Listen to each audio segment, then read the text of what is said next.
The Deputy President, Dr. William Samoei Arap Ruto, who has declared his interest for the presidency of the Republic of Kenya in 2022, is facing one major headache: the choice of a running mate. Who will he choose as his running mate? That's one question which most Kenyans are currently asking. Because the Constitution of Kenya requires that each and every presidential candidate must choose a running mate. So in this video today, I want us to look at the possible choices of running mate the Deputy President can actually choose from. And we also know that the Deputy President must narrow his choice of running mate to the larger Mount Kenya region. But before we do all those, for those who are watching this channel for the first time, please take a second or two and click the subscribe button so that next time we produce a video like this, YouTube will automatically notify you. And to the subscribers, I want to continue thanking you guys for your continued support. Now, let us get back to business. Both William Samoei Ruto and Raila Odinga are facing one major headache: the choice of running mate. The choice of the running mate is going to impact greatly on the outcome of the 2022 general election. For the Deputy President, for example, he must choose a running mate from the larger Mount Kenya region. Without doing that, he might not get the required support from the larger Mount Kenya region if someone, for example, say Raila Odinga, will then choose a running mate from that region. And the choice of the running mate is basically going to be determined by several factors. The first factor is the numbers. Will that choice of a running mate add numbers to the candidate? For example, if Raila Odinga were to wake up today and appoint Martha Karua or even Peter Kenneth as his running mate, will that choice add him numbers?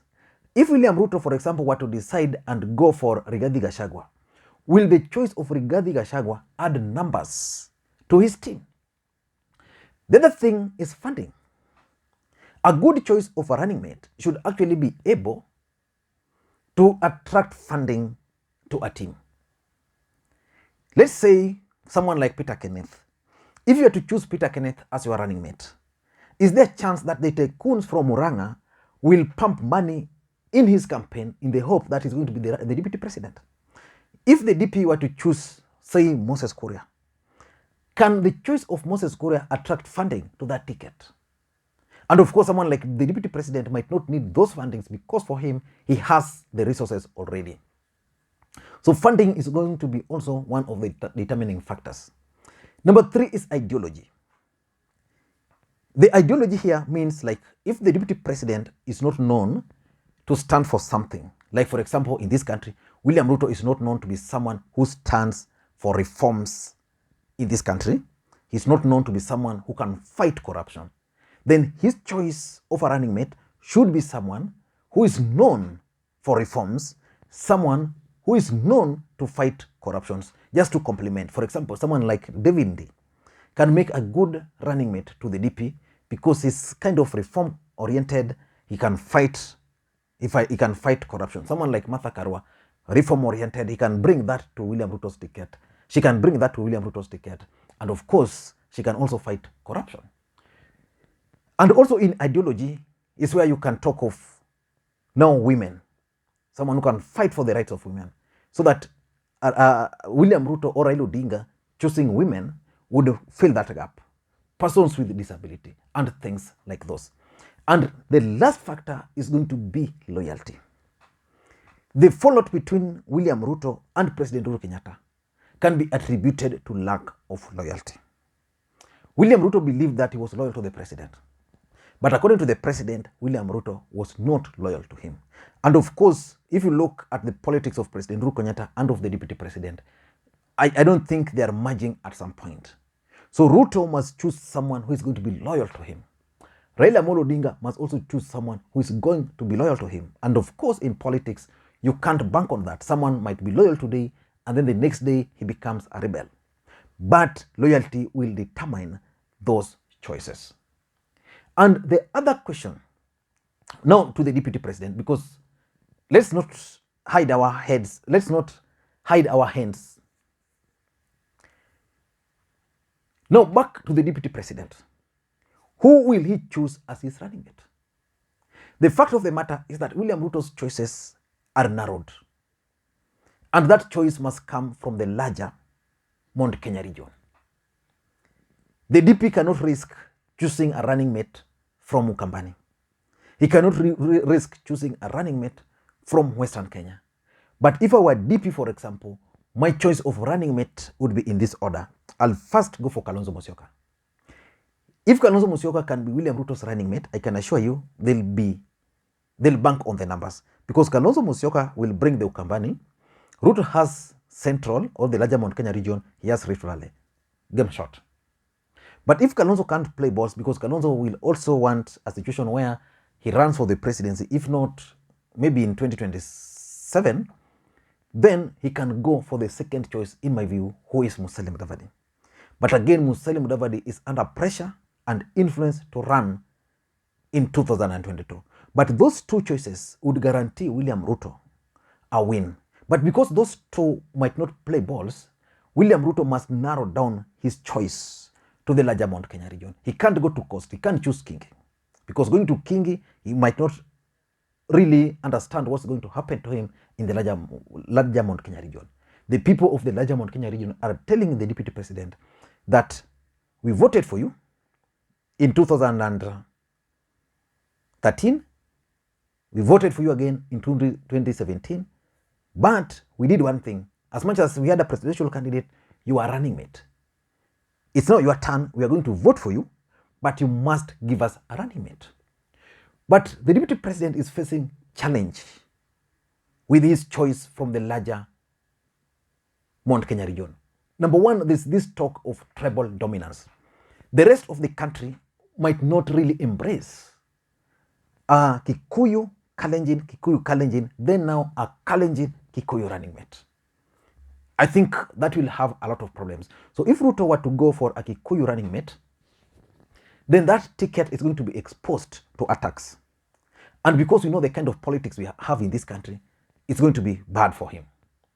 Number two, it's also limiting. If the DP has to confine his choice to the larger Mount Kenya region, it limits him. It means he can't go for someone, let's say from Turkana, or someone from Kisii, or even someone, say, from Western, or even from the coastal region, someone like Amason Kingi.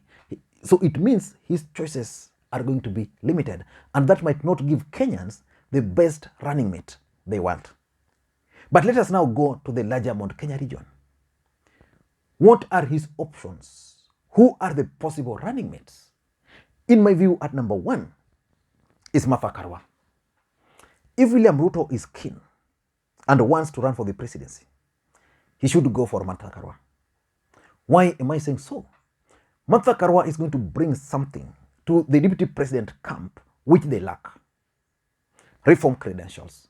When you talk of the people supporting the DP, most of them are youth for KANU. You know, that's where Ruto was born and raised, politically speaking. During those times, people like Martha Karua were on the streets fighting for the reforms. And again, Martha Karua is a woman.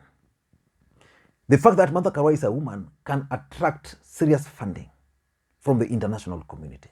And having served as a powerful cabinet minister in Kibaki's government, I think Martha Karua understands the operations of government. She can maneuver her ways. And again, Martha Karua, I think, can be easily supported or embraced by the people of the larger Mount Kenya region. And even Kenyans who are not from the larger Mount Kenya region might not have much problems with Martha Karua being the running mate. So Martha Karua, in my view, is the top choice. The second choice, in my view, is Peter Kenneth. But can Peter Kenneth work with the deputy president? Peter Kenneth believes strongly that it's the deputy president who stopped him from becoming the governor of Nairobi in the last election. The deputy president wanted to block him from succeeding President Uhuru Kenyatta, because if he had been elected as the governor for Nairobi, Peter Kenneth would be a very powerful individual today, and that would have paved way for him to even contest for the presidency, if not in 2022, probably in 2027. So the DP stopped him. And because of that bad blood, Peter Kenneth might not be the right candidate. But can Peter Kenneth make a right running mate to the deputy president. I don't think Peter Kenneth can make the best, but he can make a running mate. Number one, he comes from Murang'a. There's this talk of Murang'a people being shortchanged in the Kikuyu nation. So he would be the best choice. Then apart from the fact that he comes from Murang'a, Peter Kenneth is surrounded by Murang'a tycoons. So they can easily pump money into that campaign. And the fact that they can pump money into the campaigns is going to help the DP. And lastly, Peter Kenneth is not tainted much. Peter Kenneth is known for Gatanga CDF when he was the member of parliament. Of course, he's not tainted with corruption. So Peter Kenneth and Ruto can blend so well. So if I were Ruto and his team, I'd start pursuing Peter Kenneth as my second option. Third option for me is Rigathi Gachagua. I'll choose Rigathi Gachagua just for two reasons if I were Ruto. Rigathi Gachagua is a darling of the Tanga, especially because of the way he attacks President Uhuru Kenyatta, the way he attacks Raila Odinga. And because these two guys have fallen out and Ruto needs to maintain that momentum, choosing Rigathi Gachagua as a running mate would help consolidate that support base, if you ask me. And again, birds of a feather. Rigathi Gachagua's politics has been in that side, the dark side of Kanu. Ruto has also survived in the dark side of Kanu. So these are birds of a feather. They can easily flock together and chart their political path based on their past and their present. And Rigathi Gachagua is also deep-pocketed. He has deep pockets, which means raising money for campaigns would not be a problem. The only challenge for Rigathi is that he comes from Nyeri and the rest of the country might not really embrace him. But if Ruto is looking at consolidating the larger Mount Kenya region, the larger Kikuyu nation, his support base, then Rigathi Gachagua makes the best choice. At number 4 is Kithure Kindiki, the Tharaka Nithi senator. Now, this is a man who was destined to be the deputy president running mate in 2022. In fact, up to now, I still don't understand why William Ruto shortchanged Kithure Kindiki as the Senate majority leader in the second term of Jubilee. Because in the first term, he was appointed as that. And during those times, it was clear that he was being groomed to be William Ruto's running mate. Kithure Kindiki is well grounded academically. He's not tainted much. At least for Kithure Kindiki, he brings something to the deputy president camp which they lack. He's not too much talkative. He's not abusive. He's a bit sober. So he would bring that to William Ruto's camp. If you look at William Ruto's allies, they are all bitter. Someone like Rigathi Gachagua. Rigathi Gachagua is bitter to an extent that when he speaks, you actually see the veins here, both here. It speaks bitterly.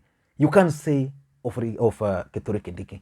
And Kithure Kindiki comes from one of the marginalized communities, the Tharaka Nithi, from Tharaka Nithi County. And Tharaka Nithi, being that choice, would solve these rivalries between the Kikuyus, the Merus, the different River Chania, and the rest. So he would have been the best running mate. Not lost yet. So the DP, in my view, can start embracing Professor Kithure Kindiki. Number 5 is Moses Kuria. But I don't think Moses Kuria can work with the deputy president. Moses Kuria is too ambitious. He's too abusive. The fact that Moses Kuria is too ambitious would mean he will operate with the DP the way the DP has operated with the President Uhuru Kenyatta. Moses Kuria has ambitions of becoming the next president of the Republic of Kenya.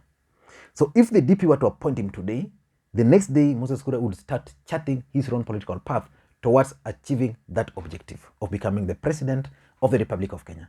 And that will set him up against the deputy president.